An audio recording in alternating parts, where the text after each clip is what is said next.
coming into Libra seasons, you know, we always do general characteristics first. And I love Libra. Sometimes I'm like, oh, I wish I was a Libra. Libra energy is very, and Libra people, they can be very charming, very diplomatic. Libras tend to be very social. A lot of the air signs, Aquarius maybe less so, definitely Gemini and Libra, very, very social signs. They love to kind of connect with people, talk with people, share ideas with people.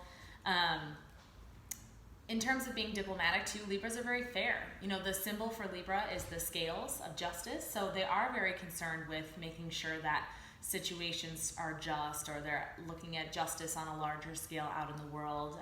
And they really strive to make sure that things are fair.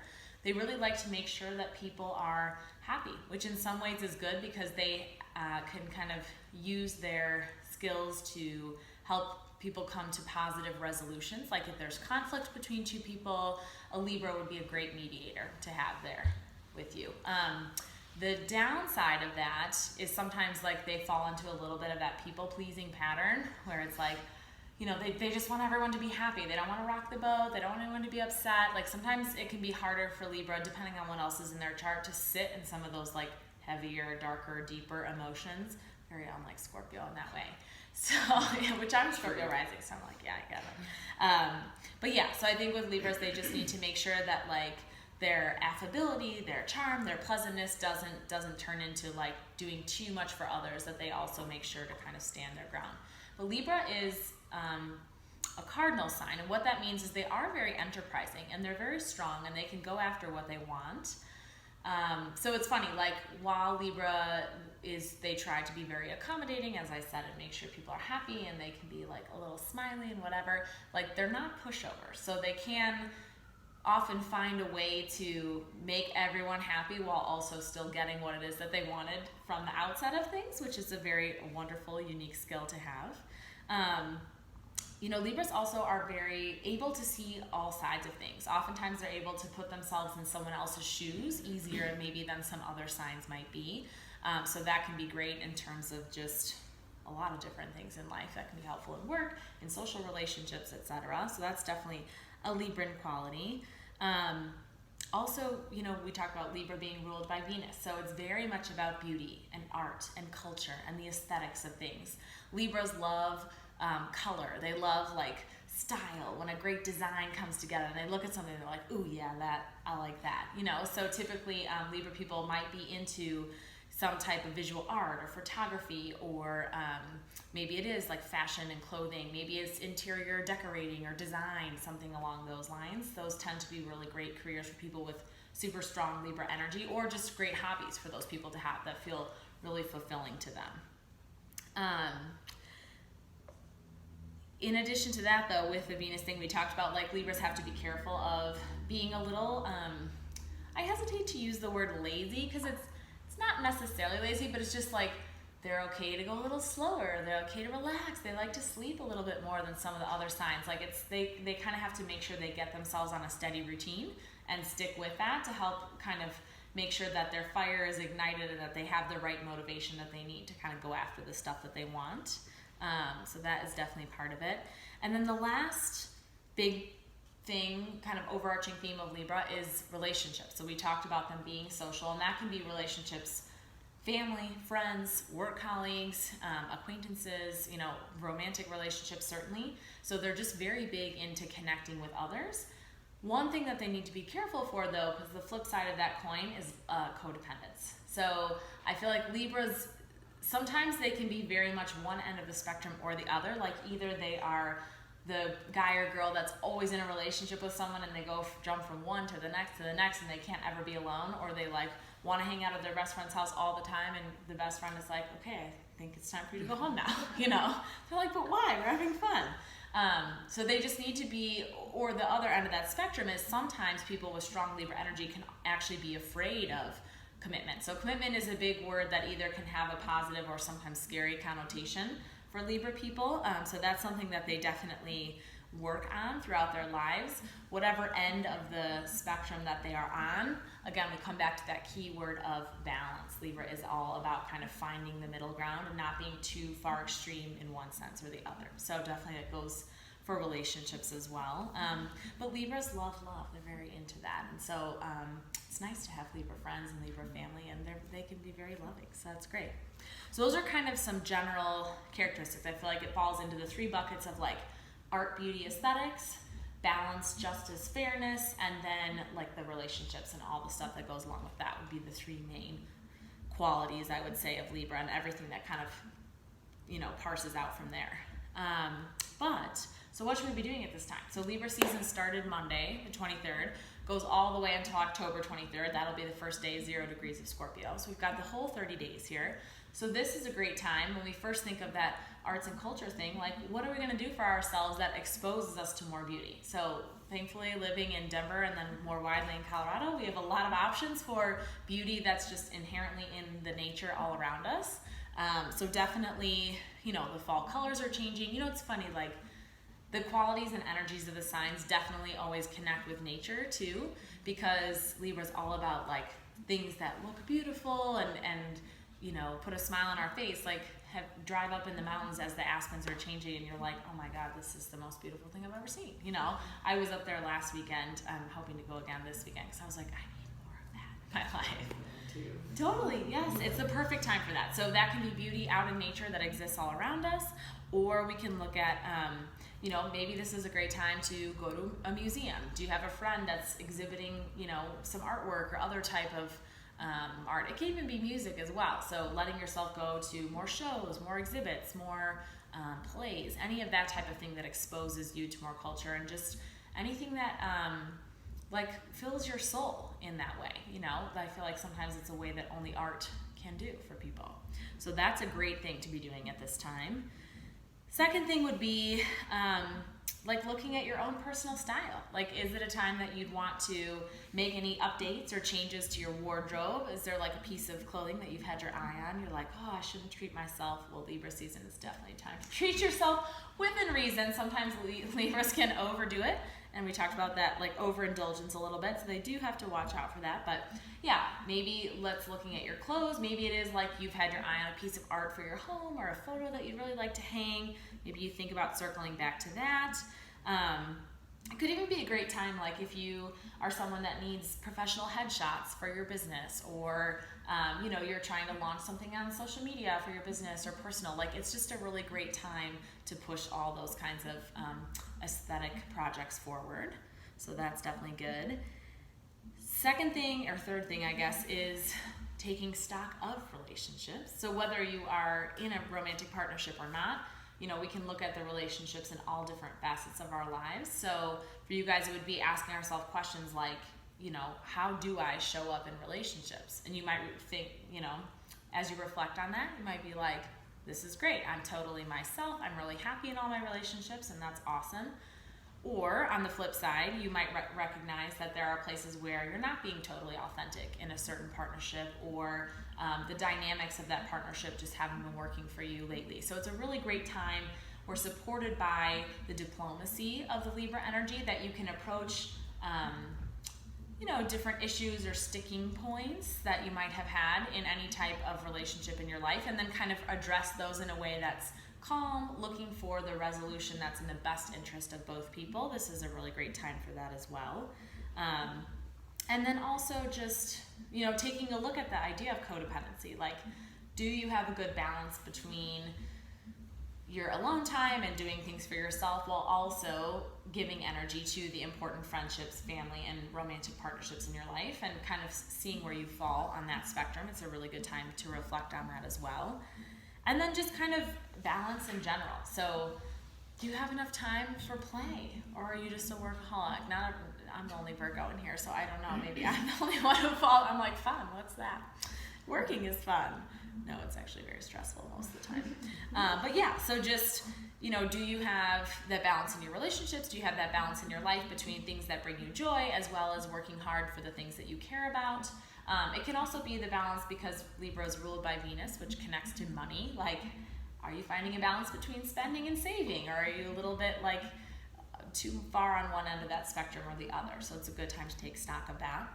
And then lastly, when we think of the kind of the Libran connection to the word commitment, That's not just to relationships, right? But to all different things in our life. Libras are characteristically indecisive. It can be hard for them because they're like, well, I see this outcome, I see that outcome, and that sounds good, and that looks good. So, and you can always see other perspectives, and you understand where people are coming from. So it can be very hard to be like, yes, this is the thing I want, I'm committing to it, and I'm going for it. So I'm going to challenge you over the next 30 days. If you have anything that you've been teetering on the fence about, it's a good time to kind of sit in your meditation or whatever it is you do to kind of get clarity, connect with your inner wisdom, your inner guidance during this time as well. Very supported. Also, what types of like physical practices can we be doing? So Breath of Fire is a great one to get our motivation going as the days get shorter and then a little colder, which I know collectively we're very excited for. But also then sometimes it can make it, like the other day I don't think I got out of bed till 8 o'clock in the morning. And I was like, really? Okay. I like skipped my workout, didn't do anything. Felt great. But, you know, as long as that's not happening like too often, it's totally fine. But yeah, so Breath of Fire is a great one. But also, we did it last time for Virgo season. That alternate nostril breathing is actually really great for Libra too, because it's all about the balance. Balance of yin and yang energy, balance of right and left brain, balancing the two sides of your energy, the Ida, the Pingala, and the body. Like, that's a great one as well. So I would definitely, if you're looking for breath practices, those are great. And then also, we can think of balance in a very physical sense. So on Tuesday's Flow and Restore, we did a balance-themed class. So all those, you know, one-legged Tadasana, Warrior 3, tree pose, eagle pose, you know, anything that requires you to find physical balance, because obviously whatever we do in the body reverberates into the mind and back and forth. So yeah, this is a really great time to work on balance poses in your yoga classes. And also, we talked about Libra being connected to the kidneys, to the skin. It's also typically connected to the lower back as well. So taking time to strengthen the lower back as well as the front of the core. So anything that works on that like spinal extension. So we can think of like low cobra pose or locust pose when you have to really engage all of your back muscles and kind of lift the heart upward and forward. We can think too of boat pose is a great one for this time, working both front and back of the core. Yeah, anything that kind of engages those areas is good to work on during Libra season, just kind of strengthening those muscles there so we don't get prone to any type of injury if we accidentally overdo it. So yes, those are good things. Now, I wanted to circle back. We always talk about the new and the full moon. It's very exciting. The new moon is Saturday, so it's coming up. Sometimes I feel like when I do the talk that it's so far away that then it's hard for people to remember. But this one was conveniently 2 days from now.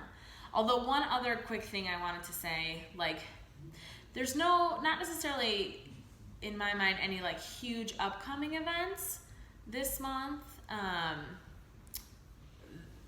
These next 2 weeks, though, are going to be potentially a little more emotionally stressful than the rest of Libra season. The rest of it after the full moon should be like pretty easy coasting into Scorpio season, but we've got some big things happening here with like, basically what's happening is, you know, we've got this cluster of planets in Libra season. So the Sun, Mercury, Venus, Mars will come into Libra a little bit later this month. The moon will be there obviously Saturday at the new moon. So like kind of how we had in Virgo season, all those inner planets were in Virgo. They're kind of still traveling somewhat together in Libra season. But we have Saturn and Pluto are in Capricorn, and those make a square, a 90-degree angle to each other. And that's just kind of a tense, like, because Libra is about like fun and beauty and enjoyment and connecting with people and like not working too hard, you know, whereas Saturn and Pluto and Capricorn say like, it's time to get to work, it's time to handle your shit, it's time to go back to your karma. So there's kind of this internal tension between those two energies throughout this season, which it's gonna be highlighted here in these first 2 weeks up until the full moon, I would say. But other good thing though is that Venus and Mercury are moving a little faster than the Sun and Mars. Obviously Sun will be in Libra till October 23rd, and Mars even a little bit after that. Mercury and Libra, though, by October 8th, they're both going to be in Scorpio. So it's like a nice, like, sultry, sexy kind of time here. So I'm like, okay, so if you do have a partner, like, it might be time to spice things up a little bit.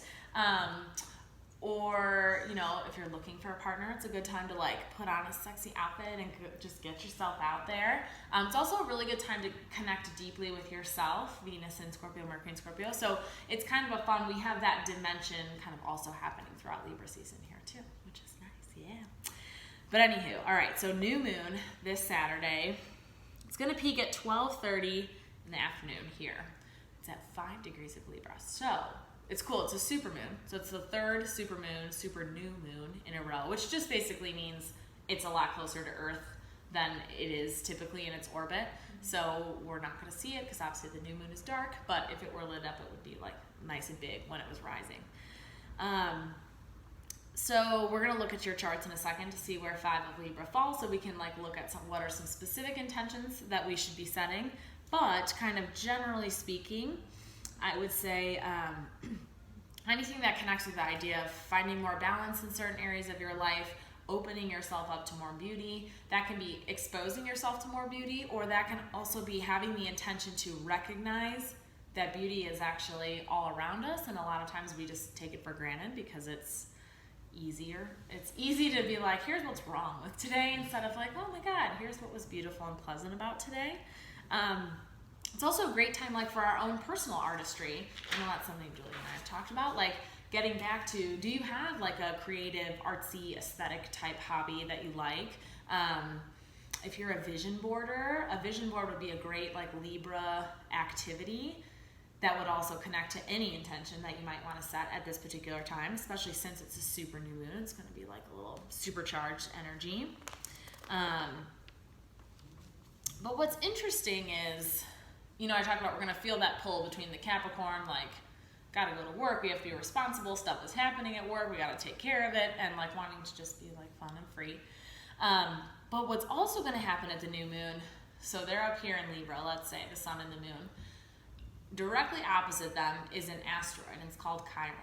And Chiron is the archetype of what they call the wounded healer.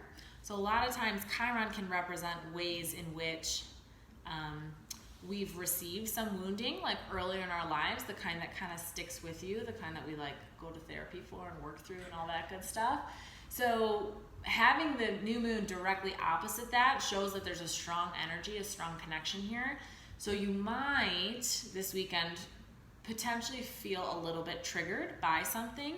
So I want you to just step back and be the observer. I think that's going to be the key here. Can you recognize that as we set intentions and we want to call in and manifest new things, sometimes, and not sometimes, yes, definitely, some things have to end. There's only room for so much, right? So sometimes at big new moons, we can also feel a little bit of that ending because it's making space for the new intentions, the new things we want to call in. And so I'm going to challenge you to notice what comes up for you this weekend. Do you feel triggered by anything that happens? Do you feel like you have something old that's maybe resurfacing that perhaps you thought you had dealt with already? And then maybe one of your intentions can also be connected to whatever that situation, that feeling might be for you. Like, for example, maybe you feel really triggered in a romantic relationship type of situation. You're like, stop and think about like, what's really happening here for me? And then as you kind of sit with that a little bit, then maybe you set the intention of like, I really want to let go of feeling like I have to do everything for my partner or they're not going to love me and they're going to leave me. You know, whatever it is that could potentially come up. So just pay attention. I don't think it's going to be a bad thing at all. None of this is ever bad stuff. But sometimes you just might feel a little poke, like a little like, ooh, ouch, that's still there. I know I definitely had an experience like that recently in the last month that I was like, huh, so I'm not over that. Like, okay, good. Mm-hmm. But yes, so that is our new moon on Saturday. The full moon, by contrast, is going to be Sunday, October 13th. So we've got these weekend moons here. And this one is going to be in Aries. If the new moon's in Libra, full moon is always going to be the opposite sign of Aries. And this one could be interesting because, you know, Aries is a fire sign. They like to like get shit started. They like to turn it up. They're ready to go out. They're very enterprising and they want to like just be out there doing their thing. And they're also into like adrenaline and feeling the rush of things. And so, you know, new moons are typically a time that's a little more like wacky, kind of exciting energy where things are coming to a close. We're celebrating certain things. We feel like fun. We want to go out. So that could potentially be a little heightened during this Aries new moon in particular. But the Aries new moon, so we'll have, not Aries new moon, Aries full moon. We'll have Libra sun up here, the Aries moon down here, but then remember Pluto is in Capricorn over here, kind of squaring into this whole thing. So that's going to create an interesting dynamic. Definitely potential for some emotional stuff to also come up at the full moon in addition to this weekend's new moon. And that can be stuff that sometimes with Pluto involved, like it might sort of explode up from nowhere and you're like, what is happening right now? But again, it's a good thing because that means like Pluto rules a lot of the subconscious stuff. Sometimes it's like we don't even know that we have all this like seething under the surface. So whatever does come up and out needs to come up and out. You're done carrying that around all inside yourself at that point. However, sometimes it's, you know, doesn't feel the most pleasant when that happens. So just, if it does, that's okay. But yeah, it's another thing, or another time too, that I want you guys to be aware of. If you feel yourself getting into any type of power struggle or dynamic where there's like jealousy or manipulation or like someone trying to kind of subconsciously control someone else, this can be in a friendship, a work dynamic, a partnership, anything along those lines, because Pluto kind of also in its lower octave can be about issues of dominance and control and who has the power. Is it me? Is it someone else? You know, when really we need to recognize, like Libra season would teach us, we all have the power and let's share it and let's all have it together, you know, whereas Pluto kind of wants to be like, it's me, I have the power and I want to control everything in my life, you know. Pluto rules Scorpio. Yep, she knew that. She knew that. Yes. So, yeah, that would be something I would say just, again, noticing because it is going to be this like fun, fiery full moon. So a lot of potential for fun, but also a lot of potential for some fiery stuff to be coming up and out of us. So I want you also to pay close attention to not necessarily what triggers you, but what feels like it just has to come out. And then we will work on using our Libra charm and diplomacy to let it out in a constructive way, even though Aries full moon might say like, we're just gonna fucking let it out. Whatever it is, wherever it is, it doesn't matter. So yes, full moon, I want you to be aware of that. So that'll come 2 weeks from now, the weekend of October 13th. Okay? Yes. So